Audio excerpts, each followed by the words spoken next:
Hello everybody and welcome to my channel. We meet again in my beautiful YouTube studio. I hope my battery doesn't run out because I turned my car off, but the lights are on. Today we're back on my lunch break. We're gonna listen to the nice ambience of rain falling on the roof of my car, which is super cozy. We have coffee this time, so we're gonna be much more awake and alert. And today we're gonna answer another one of your questions. So somebody messaged me on Instagram and I decided it's an interesting topic and I do find myself answering this question frequently. So how about I make a YouTube video all about it? I don't actually remember if I made videos on a similar topics before, but I do want to answer this specific one. And the question goes as follows. I'm filming on my phone, so I of course can't read it, but general idea is that the girl messaged me. She said that she has a pretty low GPA and she's wondering if she can do anything else aside of the master's program.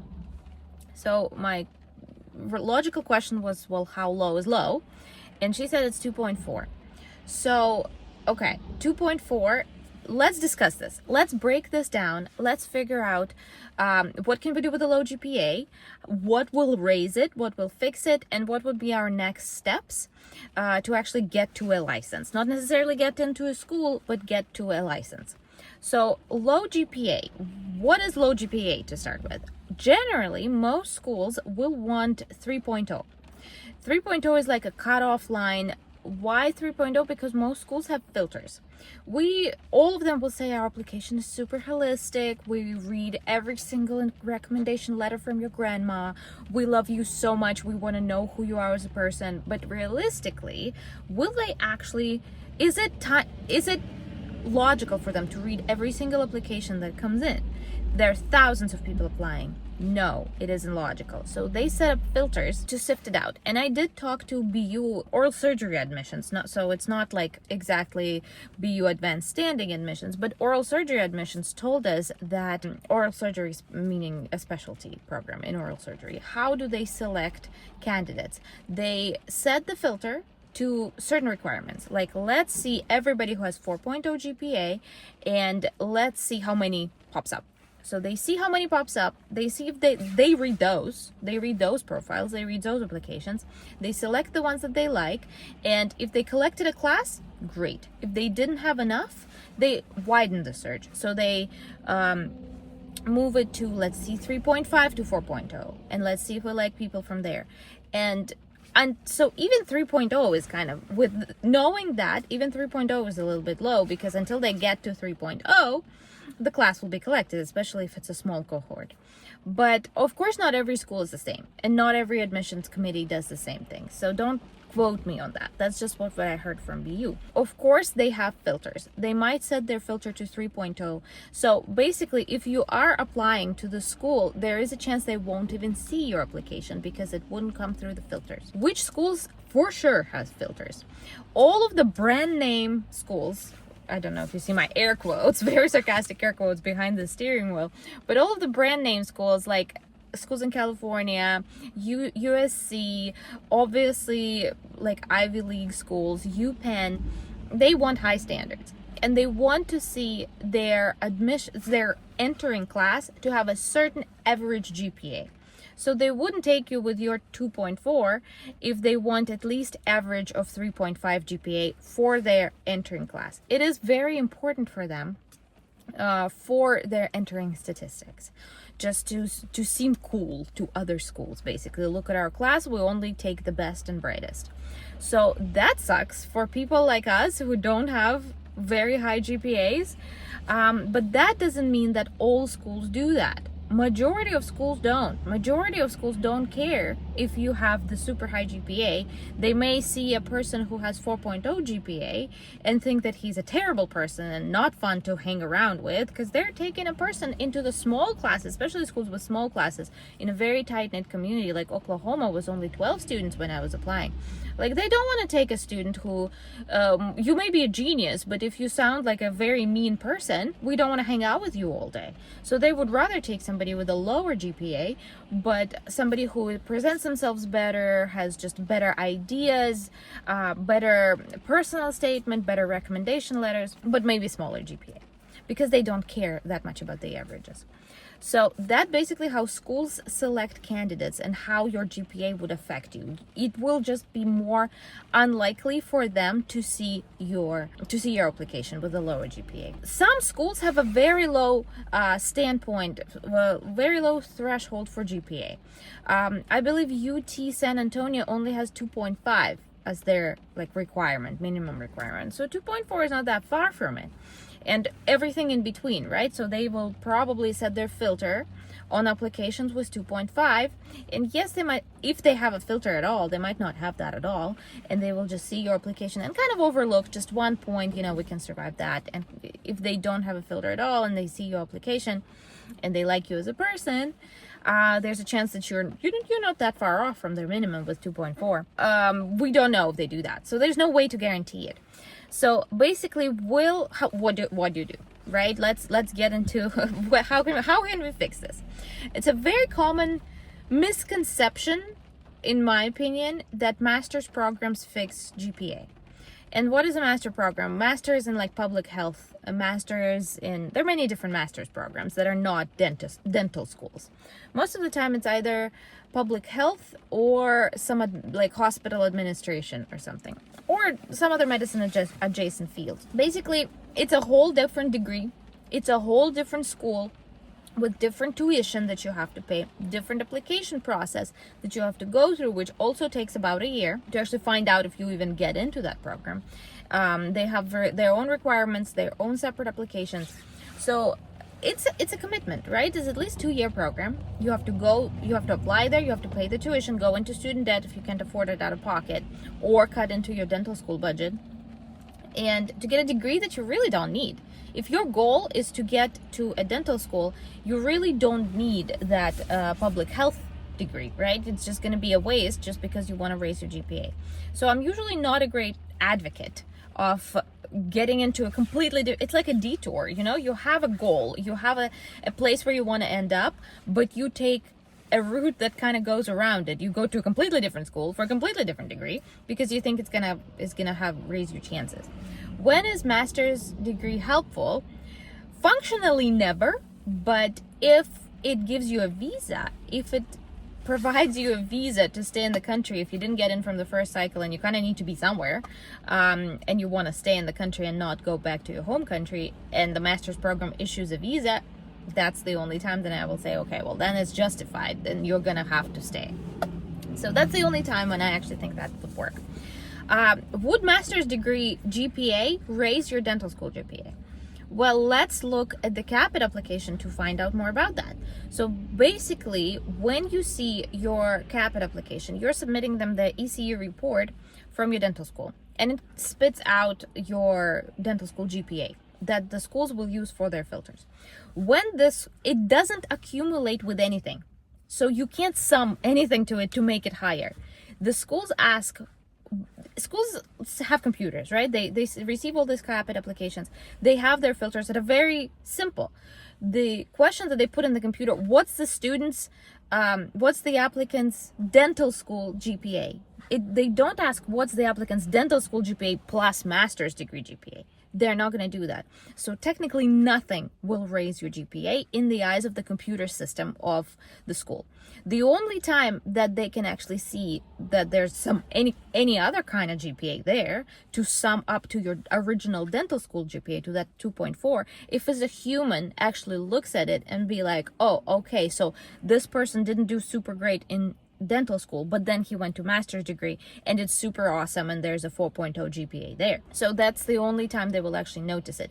It will not automatically bump you up. If you had 4.0 and your original dental school transcript says 2.4, but you had a 4.0 in master's, it's not going to average out your GPA to 3.0.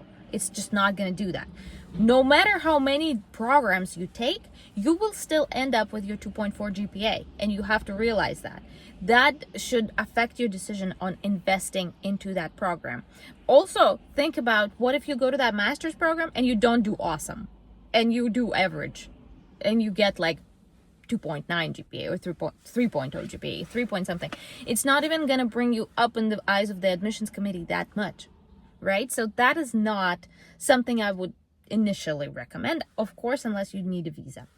So what can you do? What can you do then?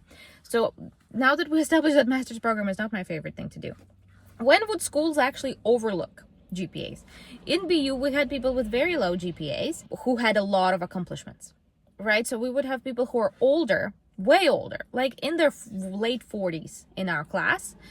And who cares what was their GPA when they were in their 20s in dental school? Like, that's just, he's not that person anymore. But what can he show for himself? He has all this length of a career in dentistry that he can show for themselves.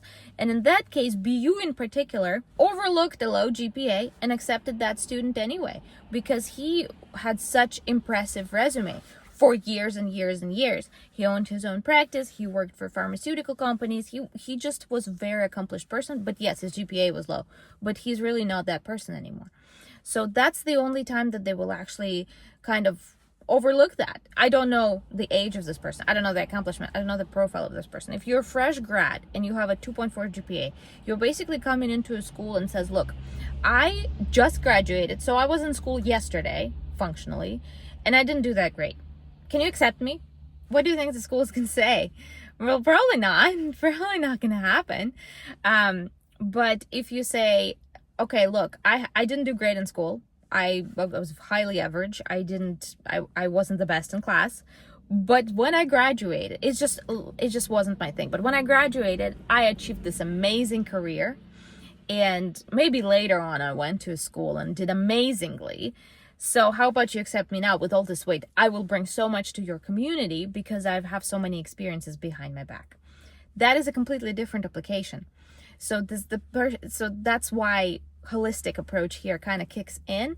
When they see the application, they do read it, if they do get to see it, right? So that's something that you have to think about. So what if you have a low GPA? What's your background? What else do you have? Aside of GPA, what else do you have to offer? Have you worked for a long time? Have you owned a practice? All of this has to be, the only way for them to know that, if you put it in your CE, in your CV, and in your personal statement. So make sure you write that personal statement perfectly, perfecter than perfectly. They need to see all of those aspects of your life that would compensate over your GPA. How do you raise your application? How do you improve your profile with low GPA? The only thing that can really improve your application is work experience. Work experience in the US, working as a dental assistant to start with, working as a hygienist if you can get a license. Ideally get a limited license and work on that limited license. If you can be in Massachusetts, that's really the only state. I have a whole video on limited licenses. Go check it out. I'm going to link it down below. But Massachusetts is probably the best state for limited licenses. At least it's the most well-known.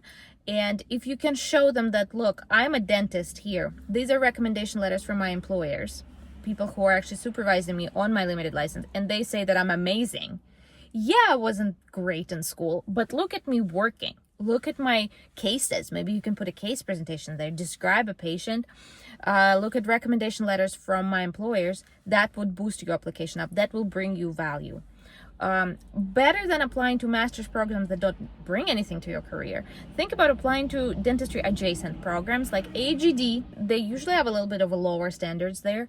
And there's just so many of AGDs around the country that there's a higher chance that they will take you even with a low GPA. Any mini residencies, implant, like there's actually a thing that's called mini residency. You pay for it and it's like an education in a small field.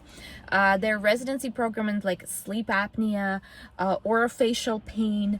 Something like this is much more it's closer to dentistry than public health. It is, and it also is graded. It has GPAs.